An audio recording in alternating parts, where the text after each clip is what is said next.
from PAP, Public Access Poetry. By way of introduction of our first poet tonight, I'm going to read something from Sparrow 40, written by Robert Creeley. If they did nothing else, words gave instant reality, which otherwise blurred, faded, was gone before another might in any sense witness it. That poems, stories fed on this experience of reality was of great use initially. Just as I had used reading as a place to be, a world of volatile and active nature, yet also unreal, not flesh and blood. And yet that surely, how else could it be? So now the possibilities that words might engender became a deep preoccupation. Speaking of reality, our first poet tonight is Tom Savage, whose book will be coming out in January entitled Personalities. And if you want to talk about reality and unreality, Tom Savage.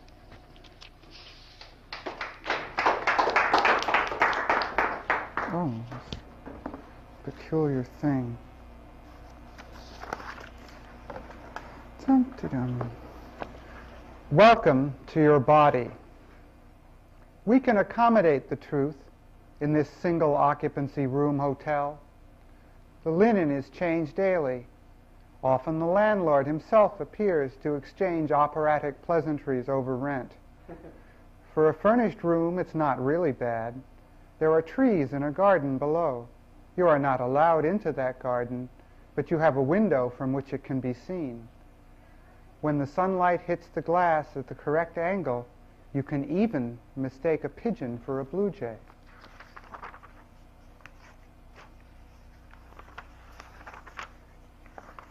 One of these inevitable series that have no title but are just 1 and 2. 1. Every day I read the papers to find out what human beings are doing. I hope someday to be a member of this august and impressive body who make things go and have real things happen to them, but I know that as yet I am only a glyph. Still, as I retreat further and further into the world, I have reasons to believe my non-existence will soon end. 2. I wanted a mathematical formula for life so that no complex situations could deflect me from the straight line I chose. How comforting the simplicity of an old Chinese saint who has the answer to every question. To make the mind a machine demanded to perform a limited number of various somersaults seemed the highest happiness at one time, but turned out to be only a sleep, an imagination.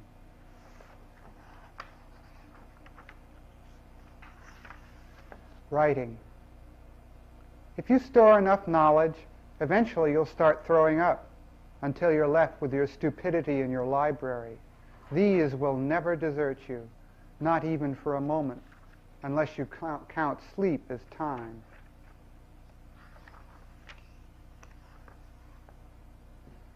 This is my license to ride a voice. Speeding ticket to the period, steering wheel a semicolon, capital letter road signs, a parenthesis our chassis, a dash the topography of Kansas. I use that poem by way of introducing a series of pieces called Personalities, which will be published by Jim Brody Books in January, several of which I'll read here. Oh, that's nice. Why not? Eeny, miny, mo. Okay, let's take mo. Nobody. I was always uncomfortable as Agahananda Bahawalpur, the yogi from Bihar. My Brahmin life and British education little prepared me for the life of a sadhu, but the family had too many sons, so I became a holy man. In 1938, the first sound movie house opened in Delhi. I was passing through on my way to Rishikesh for the Kumbh Mela. An old college friend insisted I go with him. I protested it wouldn't be right for a sadhu to go to the movies. He offered me a suit for the night if I'd go. I went. The movie was Lost Horizon with Ronald Colman. Colman fascinated me. Well-off, mustached, Britished. He seemed relaxed, sure of himself. When the people he served insisted that he guide them out of paradise, he obeyed them. Duty rules, as Krishna says in the Bhagavad Gita. I admired him instantly. I could never have left such a place. He brought his girlfriend outside Shangri-La. She disintegrated. He survived. I admired that too. I devoted several years to yoga and austerities, but I wasn't peaceful, in control. He was. I had to become him, in this life, preferably.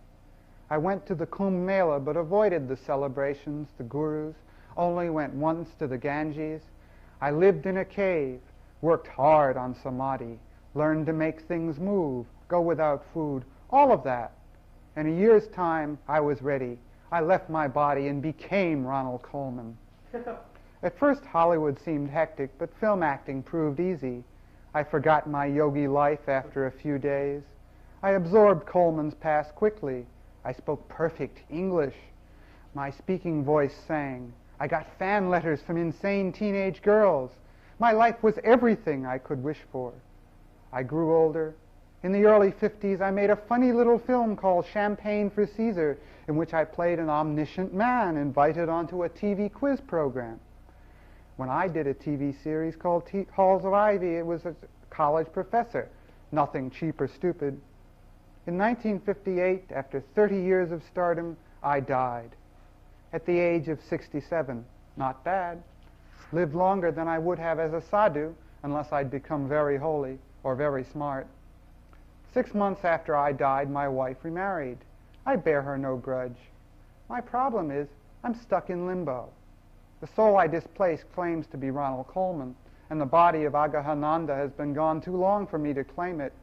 Its ash was long ago filed as inanimate matter and sent back.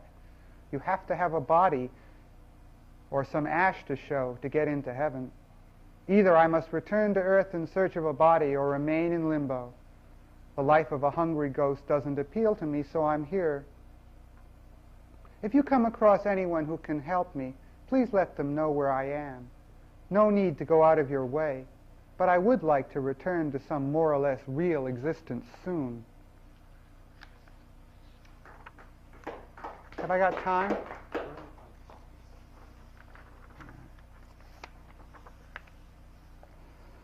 Okay. Let's do that one.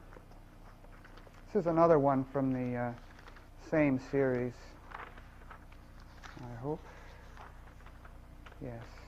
Called The Idiot Speaks Again. Sometimes the experience lasts for hours. It creeps in like a mist, then solidifies into a sort of mental skin between me and the outside world. My voice cracks or becomes shallow. People around me take on sinister expressions. Shadows between objects grow larger. Often the process is so gradual that I do not realize it is happening until it is too late. I almost always say or do something unfortunate, disconnected, desperate as it builds, unless I am alone or with the few people around whom I do not feel required to play a role. The warning comes from the stomach up through the body. A subtle rush, touched both by bliss and nausea, takes over for what seems a second. Then, if I do not fall down or bite my tongue, it seems as if nothing has happened at all. Even if I have fallen, it seems natural and not out of sequence that I find myself on the floor. There is no break in my mind. That is the terrifying thing. While you see me contort, foam at the mouth, yell strange words, or scream, I see, feel, hear nothing. These acts get swallowed up inside me into a time that did not exist and which leaves no record of its movements. My attempts to describe the seizures in my writing have all been partial or total failures. Mishkin's seizure, while capturing the haze, the mist between me and the world that sometimes precedes the warning, seems now only an attempt to justify my condition to the world. By making Mishkin a Jesus, I hope to relieve myself of the accusation that my condition is a form of madness. But seizures are a mystical experience only by interpretation. They bring confusion, not wisdom, with them. Smerdykov's attacks in Karamazov may be a closer description of what occurs.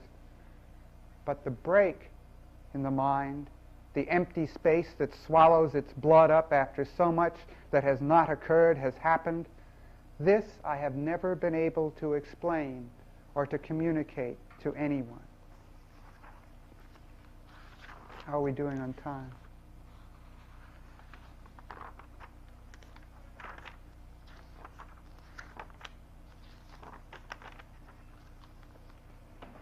Smile. Everybody will have to get closer together if I'm going to get all of you into this poem. Come on, Pop. Put down your meerschaum. It covers your face. You insist? Well, you've been gone 8 years, so your part of the picture won't come out too clearly anyway. Mom, don't hide in back of Uncle Bob. You want to be read clearly, don't you? Where's my beagle, Nancy? Okay, everybody straighten up, relax, smile. 2 minutes. Wow. So much for that one. Short one. Another lease on life. I don't want one. I'm mortgaged as far as I can go. Is that it? Or? Repeat or. My God.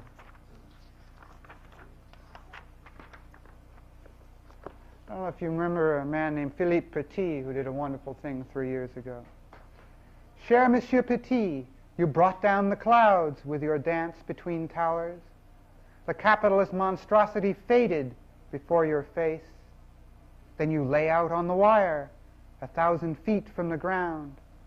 Your love games with death stopped crowds down below on their way to their compulsion, Wall Street greed. It's too much to relax on a high wire of death for the ones down below who've never known anything but acquisition. It's too much for a cop who's waiting for your exit to applause, to arrest you, then call you supreme.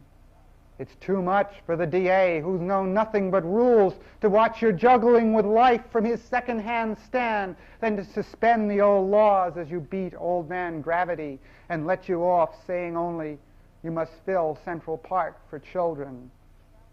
Cher Monsieur Petit, you balanced on a breath between our city's mistakes, with no strings attached, no pitch, no promotion, but joy. Cher Monsieur Petit, I hope I get to be one of those children. Thank you. That was Tom Savage. And I'm going to read a quote from Dr. William Carlos Williams, who says that the poet thinks with his poem. In that lies his thought, and that in itself is the profundity. I'd like to introduce one of the profundest poets I know, Tony Towle. Notice the word fun is in there. With no comment. Follow up you and William Carlos Williams is difficult, to say the least. Nearing Christmas. A frog croaks continually in the pond below and jumps out onto the ground. I climb through a window and cross the floor, past a forest of utensils. A herd of bison roams the Great Plains. They bite my hand, so I feed them. The last of a girl paints a yellow sun streaked with orange. The last of some lines before the Christmas rush, before the wingless exasperations of Bloomingdale's, which already entwine my heels in intellectual pursuit. I knew it would happen eventually. Frank's poems would come out, and I would feel the impulse to close up shop. So I have sat down to write, evading the personality like Rimbaud, jumping into one like Marianne Moore, or sitting simply like a sack of raisins in space, as you threaten to become my personal Rachmaninoff. I have never been able to drink in the morning, as opposed to Frank, to whom the day was of a piece. The sun poised firmly in the middle of the sky, though many a fortress has been lost in the meantime, and a snowy range of mountains rises behind them, with some of the people forgotten, cancelled out by pretty events. I didn't meet Frank O'Hara in 1959, as in the book's notes. We met in 1962, August, by chance in the Cedar Bar. In 1959, I hadn't even begun to write. and by 1962 the problem was neatly reversed, having wept with love and irritation beneath the honorable sky which leads everywhere at once. December 15th, noon, 1971. One quick drink and I'm off to Bloomingdale's, crawling with ants on a popsicle of moving clouds. Against the color of the junior sky, by extension to Irma's coat, the far promontory, and the uniform of the person who turns the handle in Rachel's musical mystery house, the end of part 1, the road and the morning. I'm still here, 12:22, perhaps 3 minutes fast, forgetting what I was going to say. 2 more drinks, Towle, and you'll say anything. I haven't been called Towle since high school. I had something else to say, and I don't remember what it was. 2 Spanish painters are painting my front door a tasteless orange. One more anonymous tribute to why I am not a painter. Dr. Zhivago is a great novel. I don't care what anyone says. I could have written Safe Conduct myself. In 1964, it occurred to me I might write one for Frank someday, if he ever died before I did, which wasn't likely. Well, he did, and I haven't. Irma needs skirts, so I'm going to Bloomingdale's to look for some. Empty ones, that is. I remember when it could be said that someone had a dirty mind.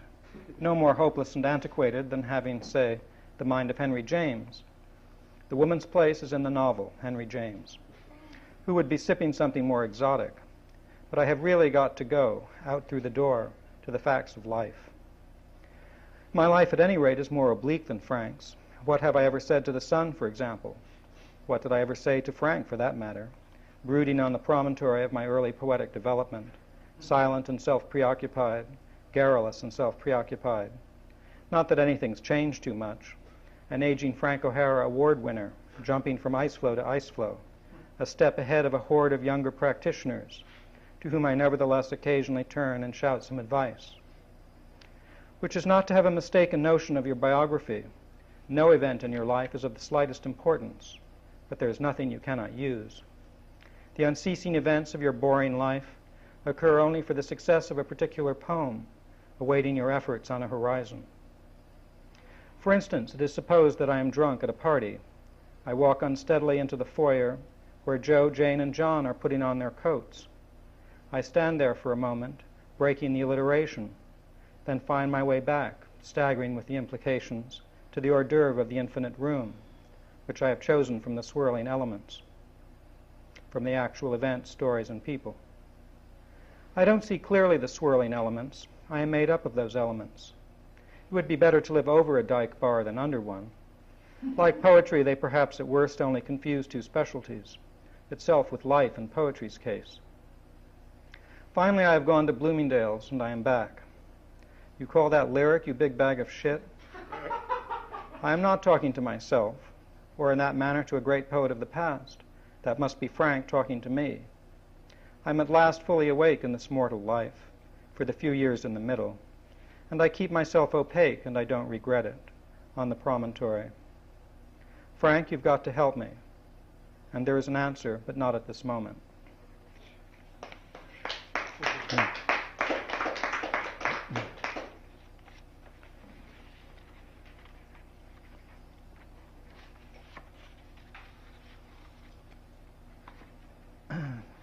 The sea and the wind. There is no light and no quiet. Some areas are smaller than others. A shout is not heard at once, but makes a way in leisure to your ear, and in a moment of leisure you hear it, with the sound of your voice. I do not know clearly what it is, but now in the lime dusk I write about it, enveloped like time in a larger facsimile, and soon it will be larger, until there will be no further need for notes, or even for an end to it, having multiplied as children within their boundaries of sensitive particles, in generations to languish in the respective arms of civilizations, coming of age in China, ancient Greece, or the fabled Levant, French for getting up, going to the bathroom, and back to bed, beset with Parisian dreams, adrift like islands beside the American ones conceived in English, all of them together irrigating the wide basin of simple life. Children learn to deal with the local merchants and become used to it. They go outside and give themselves up to it, in series of events which rival an eclipse of the sun. They go alone or with a guide far off in the night, passing our monuments and tombs, reflecting their obviously transitory state. Children eat too much, too many cakes and too much candy. They have vacations, drive to the mountains and beaches, and come back, travel through forests and over boulevards, until finally there are the continents, the oceans, and the vastnesses of outer space to make up the eye's foreign vision. In the meantime, they find stems together, flowers, fences, marble, exalted feelings, and ornate cornices. There are excursions to museums, pursuing one another down corridors, grapes, underbrush, memories, and Mozart concerti among the dominant points of interest, and a gabled roof, a swooping hawk, the silver flash of a trout, dramatic but nonetheless minor points, rejoining always one's generation at the elevator, or elevation, to the combined hallucination and dream.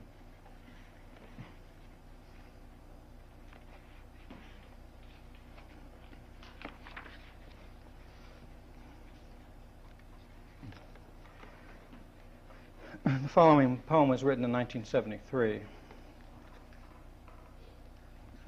On his name. Wandering, shipwrecked on a shoal, and running into Robert Lowell, I introduced myself. Tony Towle, I said. We met briefly some time ago at a party in your home.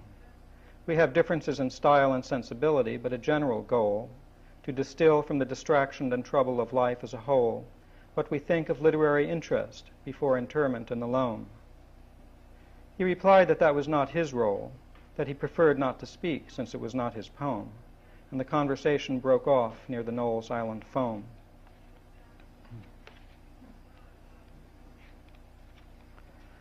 I always wanted to send him a copy of that through his agent or something, and I waited too long.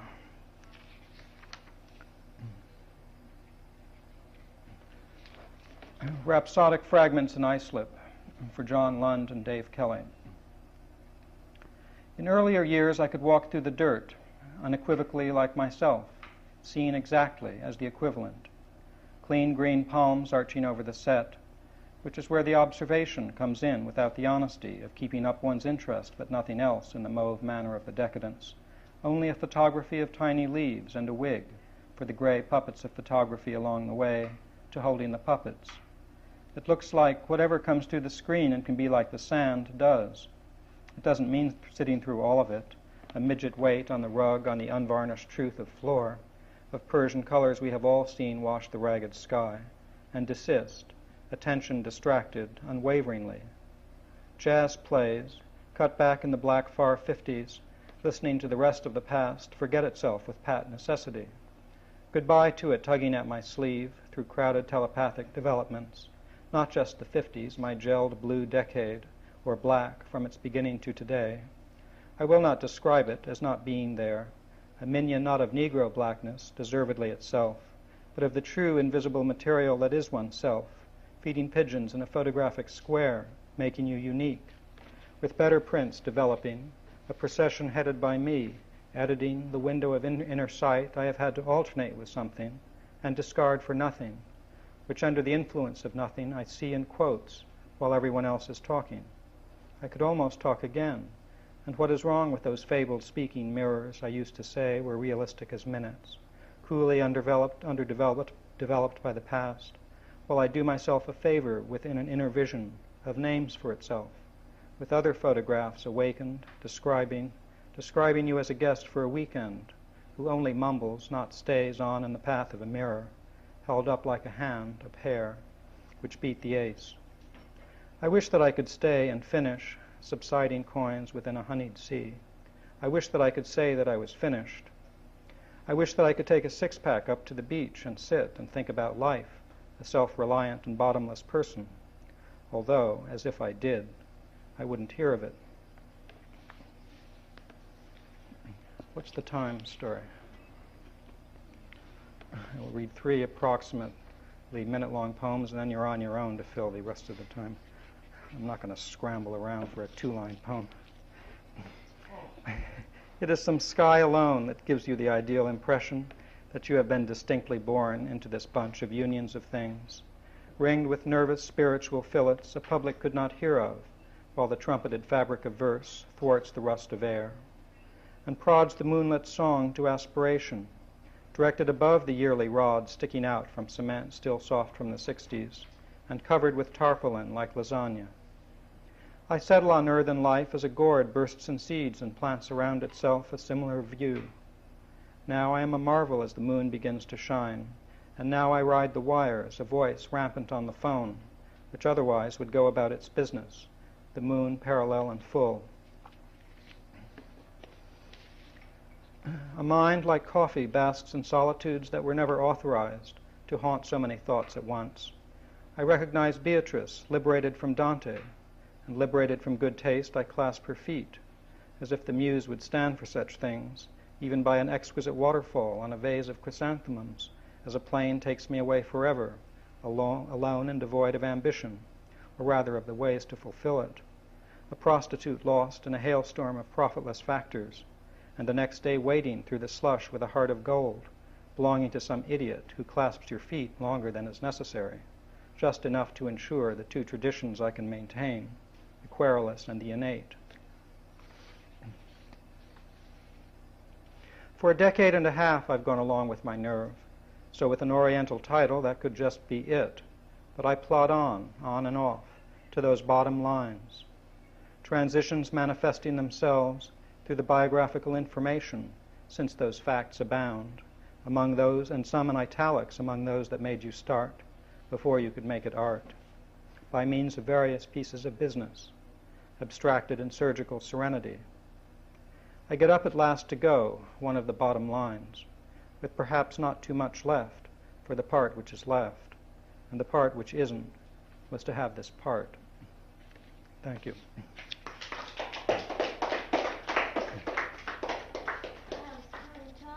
You can sit down now. And before him was Tom Savage. I'll do the credits real fast tonight. Directing is Rochelle Kraut. Overseer of audio is Gary Linhart. Running the cameras is David Hers and Greg Masters. And running the laugh track was Daniel Krakauer. And quick is Tom Savage is going to be reading this Saturday at 2 p.m. at Chumley's and Monday afternoon at 12:30 p.m. in Brooklyn College. And do you have any particular? Nothing. Do you want to do a quick song? Quick? 30 seconds. 30 seconds? Asleep on the belly of God, I come to you.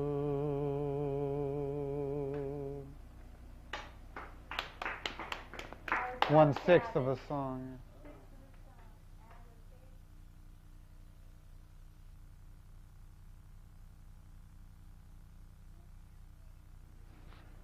You or? Okay.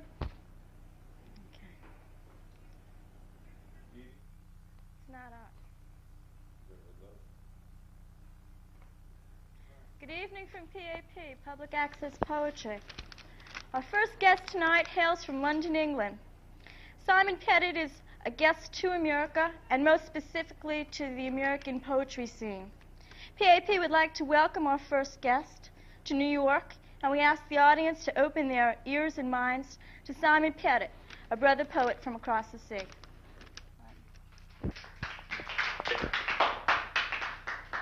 Thank you, Dee Dee, for that really sweet introduction. I really like that.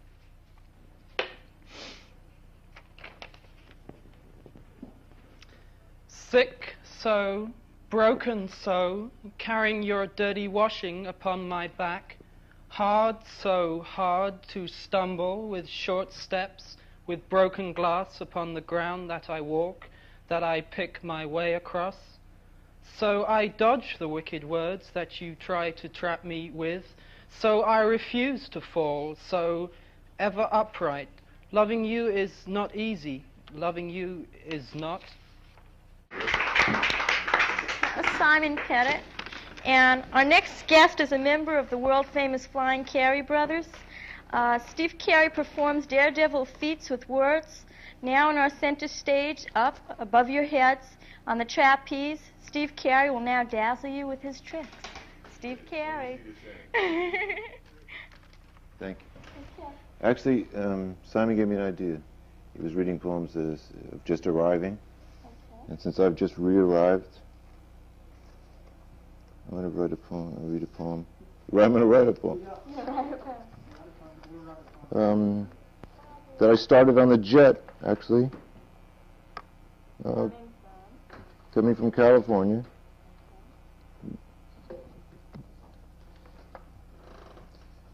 And, holy God.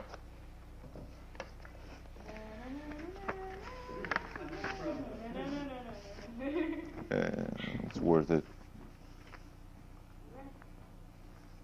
It's also not here. It's here.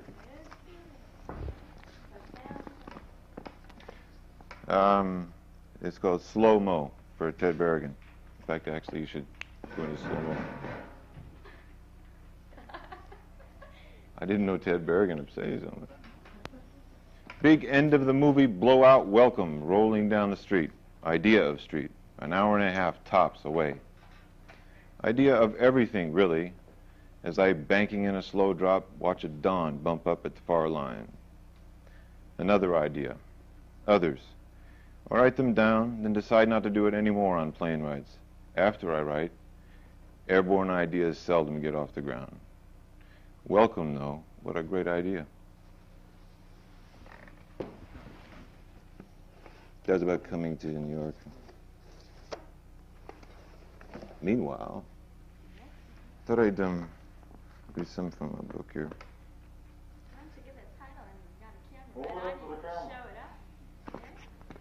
It's unavailable. I mean, distributed by Serendipity Books to each other.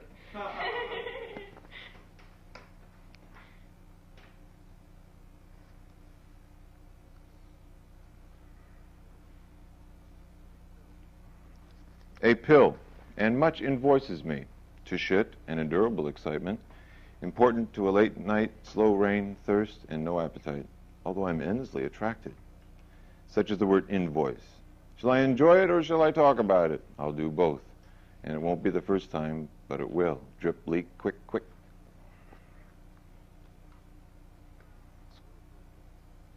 Philip Whalen, we love you, come home. This was written during Philip's first trip to Japan. And there was a terrific Japanese artist. Well, I shouldn't give away the tag. Forgot it was in the tag. Then the marigolds. There are no marigolds, I'm thinking. I'm betting.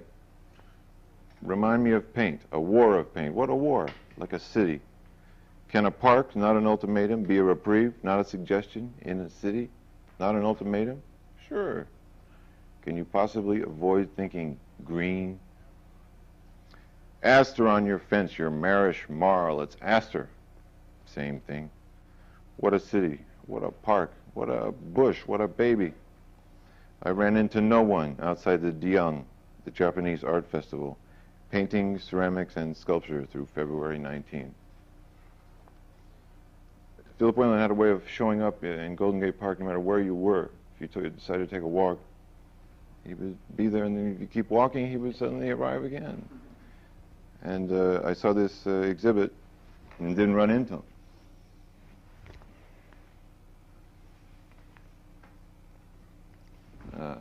The American Tub.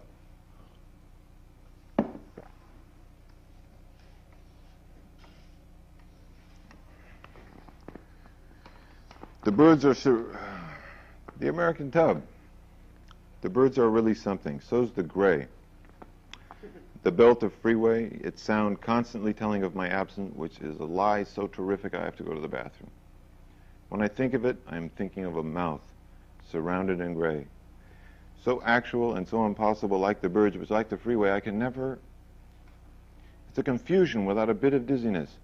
Not knowing beyond ice what you used to like, or doing exactly what you said you couldn't, wouldn't, exactly the way you said you couldn't, all over everything. And then shopping or talking about being hot. It's then you know anything could be dire, but it isn't. You're a great American for inventing a pleasure that doesn't hurt, though you still had to talk about one that did. So did I. I am Steve Carey, your Cindy Rito, and we are waiting for nothing so familiar as what we don't call ourselves, but almost. Zip, zip, So at the risk of sounding finicky, I'll say, landing isn't enough for arrival, but it's really something to arrive here once you have. And 4 buses later, I was naked in the gray, singing, "Oh, no, no, no, yeah." A fallible other who won't, it's starting to work, knock so nicely. So the myth has risks too, which is why I don't remember and don't care. It works. I hear the helicopter over the belt reporting. The grape juice is cold and fine, and the gray has a sun in its middle, or did, and birds. Something is on your lip, and I want to own that too. Jesus. I haven't got the money to get back, and it feels like this, my last cigarette over the hill from you, where there's nothing but houses all around me and the fear of dying of shark any time we like. I'm trying to be utter. I'm trying to be like the music which hates me and which I don't know how to like nevertheless.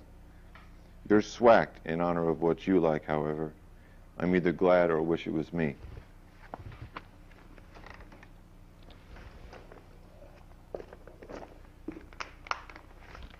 I'm going to wrap the rest of them. I'm going to dip into a couple of giant works of which have been driving me crazy for 10 years.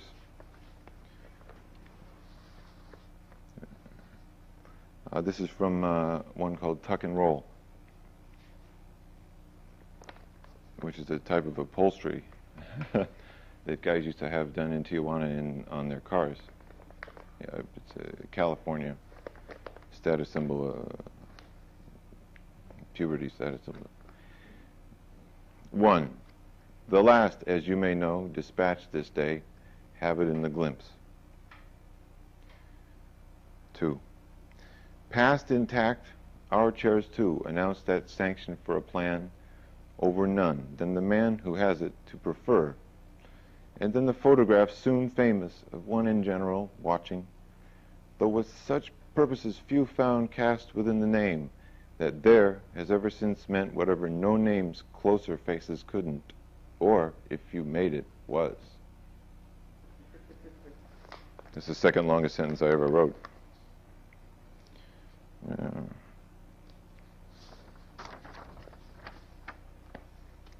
Next, in the many wills blood from each Next, in the many wills blood from each contributing AKA inception lets collected and put to muscle. Each rest, frenzy total past mattering. Any question not a stop remains stopped or feigned forgetting. Senses oblige. It was almost 10. Aloud here, the time of day, I heard not. Discussion of muscles, as just more to breathe.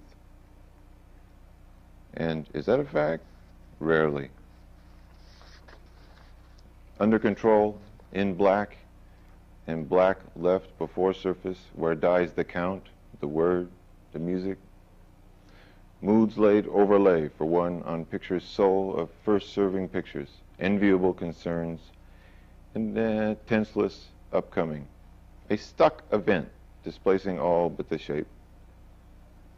Everything refused, a suitable energy to attach, be some of what happens or happened. 6, no map, no mission to the eye. The sight's determined. The direction is the next. How could a rival ever have been put so forth, and accomplishment invested that point? The light, the weather. One was puzzling. The other had, it seemed, added size. Mattering factors now provided voice and way account. Oh, that's a nice one. 8. He's drunk. A riot would bewilder him. Stinking, dead, boozed up, falling down drunk. He's lit, gassed, blotto, swacked, juiced, polluted. Stoned, loaded, bombed, soused, plastered, crocked, and blasted, and carrying a package.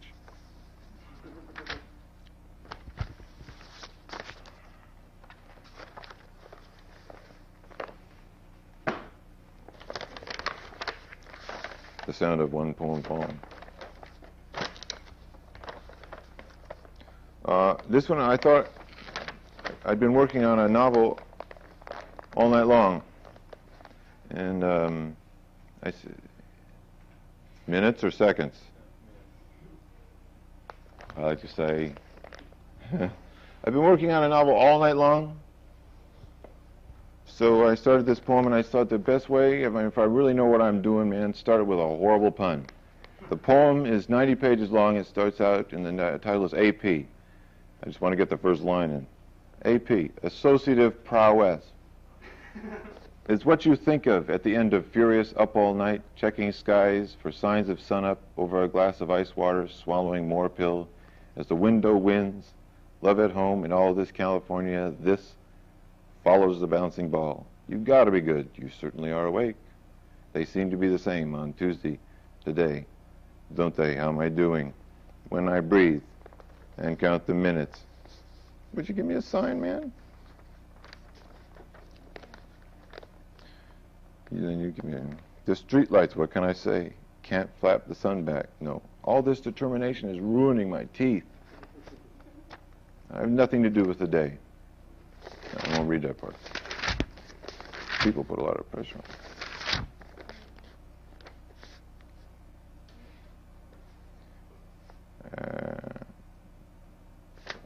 All right. It's all in the attention. How my attention adores this bed of window where something must break first before you get it next. Is that it? Nah. What is a bed to you? Well, that's what a window is to my attention, and not too infrequently. Watch this.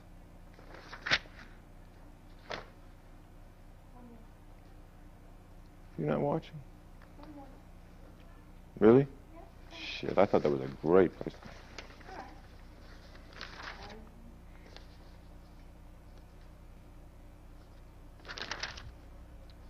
Who wants yesterday's paper? These are starts off with quotes. Who wants yesterday's papers? Marshall McLuhan.